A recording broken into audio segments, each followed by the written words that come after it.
Shalom la famille, je m'appelle Félicia, j'ai 24 ans, je viens de la Suisse et voici mon témoignage.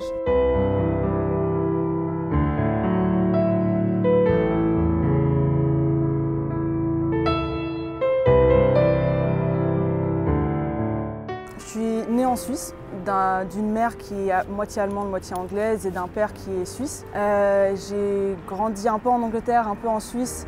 Mes parents en fait ont divorcé quand j'avais 4 ans et demi, donc j'ai grandi en fait principalement avec ma mère et mon frère.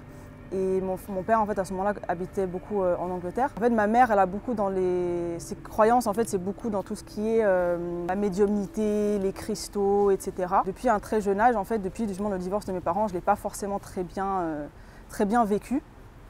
C'était très difficile en fait cette séparation. J'avais beaucoup de troubles en fait par rapport à la dépression, par rapport à le trouble de comportement, etc. Quand j'étais petite, c'est-à-dire entre je pense 6 et 15 ans, quelque chose comme ça, je me tapais en fait la tête contre les murs, contre les lavabos. Je me faisais vraiment du mal pour essayer en fait d'extérioriser ce que j'avais à l'intérieur. Et après, à partir de, je pense 13 ans, j'ai commencé en fait à me couper le bras comme ça avec un cutter. Et je crois la première fois que j'ai dit à ma mère, en fait, j'avais genre 8 ans, je lui ai dit en fait que je voulais plus vivre en fait. Et donc en fait, toute ma vie en vrai, c'était vraiment combattre ces choses, la dépression, troubles identitaires, etc.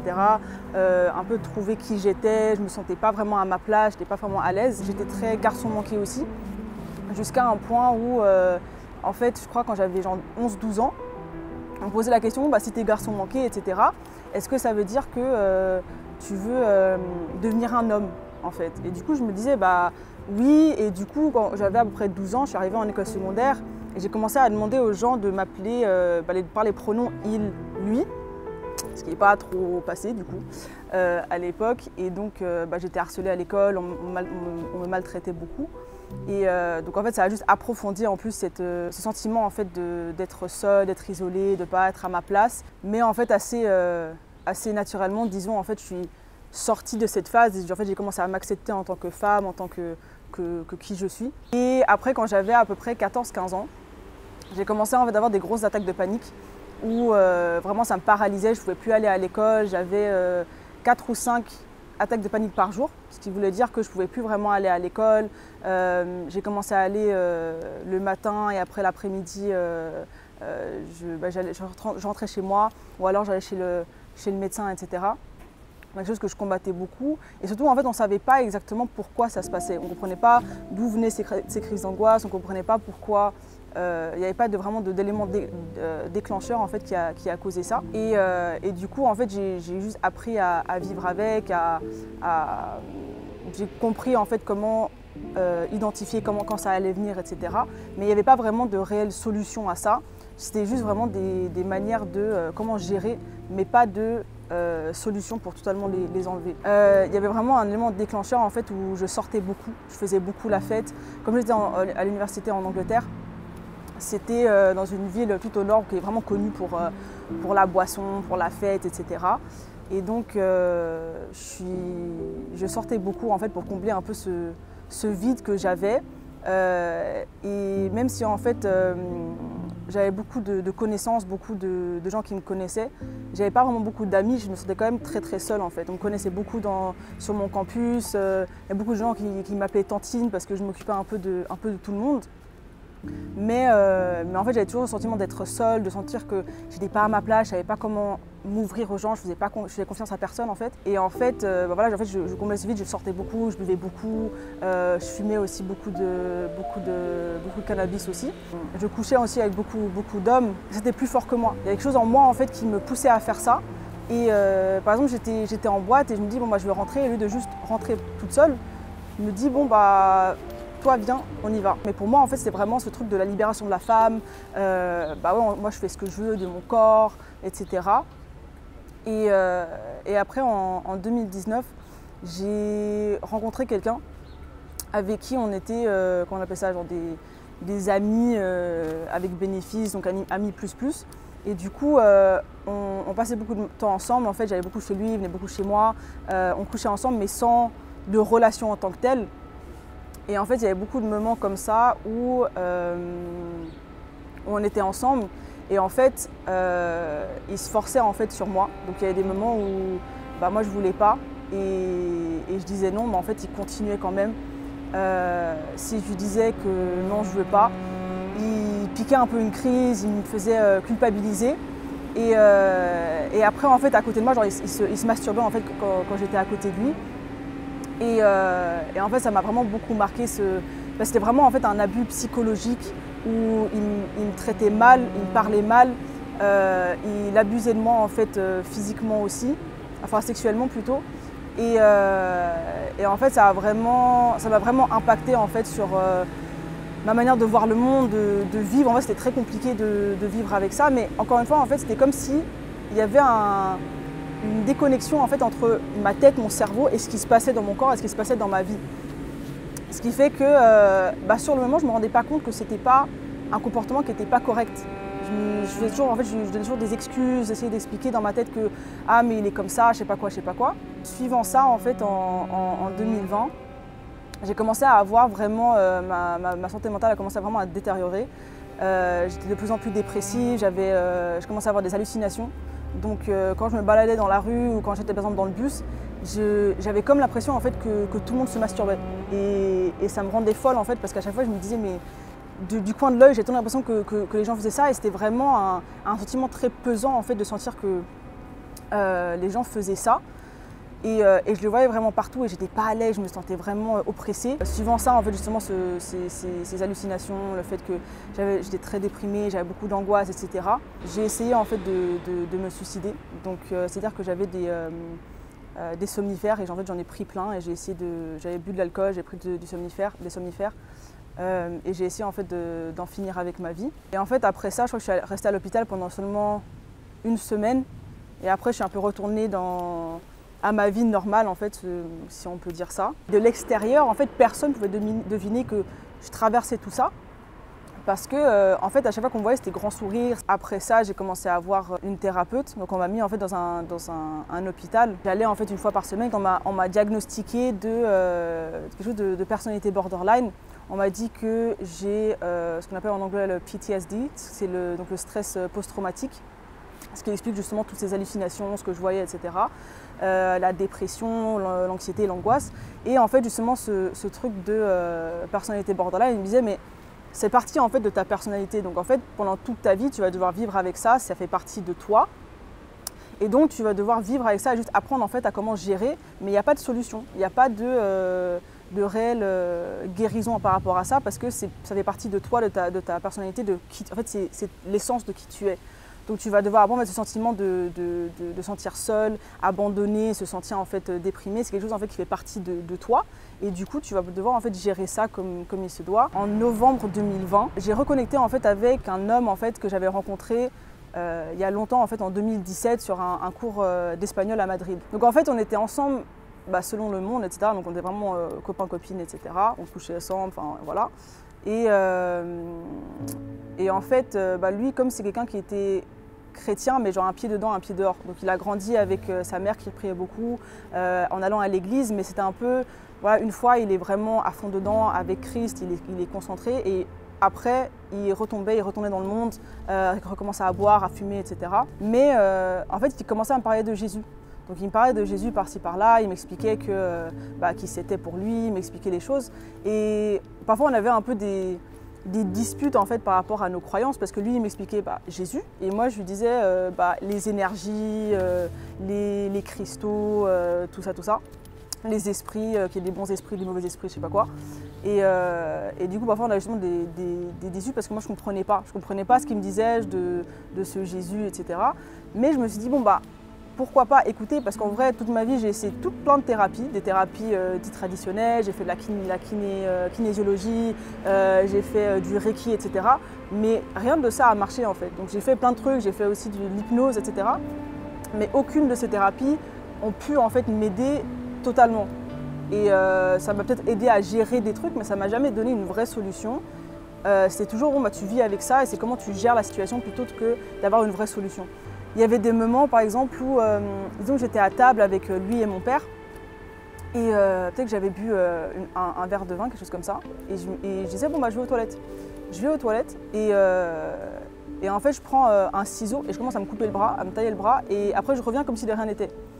Et donc c'était vraiment en fait un truc psychologique, spirituel de me dire que bah, c'est pas bon en fait de faire ça. Et lui me disait mais c'est pas normal, genre c'est vraiment pas normal. Et donc il m'a dit bah s'il y a des moments où tu sens que tu vas te faire du mal, que tu as des pensées suicidaires, des pensées d'angoisse même ou des crises d'angoisse, juste appelle-moi. Et comme ça, juste appelle-moi. Et du coup, bah, je l'appelais à chaque fois que j'avais des sentiments comme ça. Et il priait pour moi à chaque fois. Il priait pour moi. Et dès qu'il priait pour moi, tout se calmait. Donc que ce soit ces sentiments d'envie de me faire du mal, de début de crise d'angoisse, je l'appelais directement. Il priait pour moi, tout se calmait, tout partait, tous ces sentiments. En fait, c'était vraiment, je sentais que cette lourdeur que j'avais en moi, en fait, me quittait. Et j'avais plus du tout de sentiment en fait de me faire du mal. En fait, c'était vraiment la paix et le calme total. Il m'a introduit à son église, à son pasteur aussi qui fait en fait il a une radio en ligne et du coup avec enseignement et prière donc 2 fois par jour. Et du coup on a commencé avec ça. Et bon, au début on faisait beaucoup ensemble parce que comme c'était en lingala, bah, lui il me traduisait, donc on priait beaucoup ensemble, on faisait beaucoup les enseignements ensemble. Ce qui fait aussi que ça m'a énormément aidé au début de ma foi parce que j'avais en fait quelqu'un pour m'épauler, pour m'expliquer les choses aussi. Et surtout parce qu'au début, comme j'avais traversé toutes ces choses-là, j'étais extrêmement faible et je pleurais tout le temps. Mais vraiment tout le temps, à chaque fois qu'il se passait un truc, je pleurais. J'étais vraiment au bout de ma vie, en fait, j'arrivais pas à gérer mes émotions, à gérer tout ce qui se passait. Et bien évidemment, parce que comme j'étais en fait dans ce processus de suivre Jésus, bah, c'est normal, l'ennemi ne veut pas que je parte. Donc il vient, il essaie de me perturber, de m'affaiblir et de me dire que ouais, mais ça sert à rien et tu sers à rien, etc. Donc en fait, c'était vraiment une grâce pour moi d'avoir cette personne à mes côtés pour m'épauler en fait à travers cette situation-là. On prend la décision maintenant de suivre Jésus. On se sépare parce que bah, bibliquement parlant, il n'y a pas copain-copine, relation avant le mariage, etc. Donc on s'est séparés et pendant un temps, on est restés vraiment juste amis. Et c'était très bien parce que lui, il était basé à Paris, moi à Genève, donc c'était pas compliqué dans ce sens-là de se dire que faut que on se sépare, mais on est juste à côté. J'ai appris comment prier de moi-même. C'est vrai aussi que j'ai, comme j'ai dit, une église et un pasteur maintenant il y a beaucoup de structures en fait. Ce qui fait que comme on a la radio 2 fois par jour, donc enseignement et prière, et on a l'église 4 fois par semaine, ça veut dire que j'ai vraiment beaucoup de structures, ce qui m'a aidée dans ma foi. Et du coup, donc au début, quand j'ai commencé à prier, j'étais énormément combattue. C'est-à-dire que quand je priais, je sentais vraiment les esprits en fait, qui essayaient de me pousser, je pleurais, on essayait de me faire partir en crise d'angoisse, on me mettait des pensées de « fais-toi du mal ». Et c'était vraiment en fait ce truc de… C'est comme quand il y a un endroit par exemple qui te gratte, et tu sens que tu as besoin de le gratter. Et en fait, c'était ça, ce sentiment qui venait sur moi, de me dire que bah, là, c'était vraiment un sentiment de dire coupe-toi, prends quelque chose et coupe-toi. Et c'était quand je priais, en fait, pour essayer de pour m'affaiblir, pour me dire bah, arrête de prier, ça sert à rien, en fait, pour essayer de me faire croire que ce que je fais, ça sert à rien et qu'en fait, c'est en train de causer tout ça. Alors que pas du tout. Et en fait, c'est là vraiment que, par la grâce de Dieu, j'ai aussi connu ça, en fait, le nom de Jésus. Donc je disais, bah non, c'est loin de moi au nom de Jésus. Je continue à prier, même si j'étais à terre, même s'il me poussait, même si j'étais à bout de force. Je continuais à prier et je gardais vraiment la foi, en fait, que Jésus est plus puissant qu'eux. Et de commander à toutes les choses de me quitter, en fait, et qu'ils n'ont pas autorité sur moi, ils n'ont pas de pouvoir sur moi.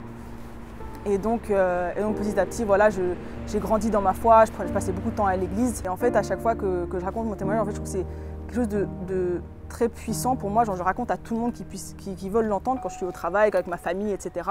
Bien qu'au début, j'étais un peu trop zélée parce que, en fait, c'était vraiment ce truc de le voile en fait, a été ôté. Donc, j'ai envie que tout le monde puisse expérimenter en fait, ce que je vis et de savoir, Jésus, c'est la solution en fait, à tous tes problèmes. Et il m'a donné en fait une paix, une joie et un amour en fait que j'étais même pas en fait. Déjà, je ne pensais pas que ça existait parce que je l'avais jamais expérimenté de cette manière-là. Et en fait, c'est ça, c'est que j'avais envie que tout le monde puisse vivre ça. C'était vraiment, mais oh, réveillez-vous en fait, parce que je regarde autour de moi. Moi, j'ai vécu toute ma vie en fait dans un nuage en fait gris. Et en fait, Jésus est venu, il a mis le soleil, il a mis la lumière. Et en fait, c'était vraiment, j'ai envie que tout le monde puisse expérimenter ça parce qu'il n'y a rien de mieux en fait. C'est vraiment j'ai une paix aujourd'hui, une joie de vivre parce que je sais en fait que peu importe ce qui m'arrive, même si il y a des combats, même s'il y a des moments où ça va moins bien que d'autres, je sais en fait que j'ai la victoire au nom de Jésus. Et en fait, c'est ça aussi qui est très puissant, c'est que ma vie en fait a totalement changé. Et c'est même les gens avec qui j'étais à la fac, etc., qui vont m'envoyer des messages un message sur les réseaux, ou s'ils me voient dans la rue, etc., ils vont m'arrêter et me dire « Ouais, mais tu sais, toi, t'es vraiment pas la même personne que tu étais avant. Tu as totalement changé, tu as l'air beaucoup plus à l'aise, etc. » Et je leur dis bah, « C'est Jésus, en fait. C'est Jésus. » Et cette certitude, en fait, c'est la puissance en fait, de savoir que Jésus est Seigneur, donc il a l'autorité sur toute chose. Je sais qu'il vit en moi et je sais qu'en fait que je ne peux plus jamais me sentir seule. Même avant, j'avais plein de potes, j'avais plein de connaissances, mais je me sentais seule, je me sentais abandonnée, je me sentais en fait pas à ma place. Et maintenant j'ai compris que c'est parce qu'en fait Dieu m'avait déjà mise à part.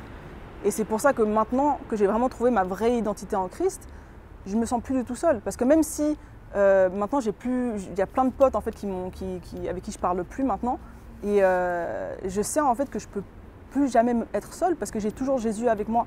Donc même si aujourd'hui tout le monde me délaisse, je serai toujours pas seule en fait parce que c'est toujours Dieu et moi. Et c'est ça en fait qui est le plus important. Et il me donne la force, il me donne la puissance, il me donne la joie de vivre. Il m'a transformée en fait d'une manière, il m'a donné vraiment une nouvelle identité. Avant j'avais beaucoup d'attitudes, je prenais les gens un peu de haut, etc. Que maintenant je suis très calme, je suis très posée. J'ai la patience en fait, c'est cette patience aussi de me dire mais même quand il y a un problème, j'ai la patience, je reste calme, je reste tranquille. Parce que je sais que Dieu combat pour moi. Et je sais qu'il combattra toujours pour moi et que si Dieu est pour moi, en fait, qui peut être contre moi? Personne. Donc en fait, c'est ça qui est puissant. En fait, c'est vraiment la transformation de ma vie et de pouvoir en fait le transmettre à toute personne qui puisse être dans mon entourage et que tout le monde en fait puisse vivre cette joie-là. Elle existe.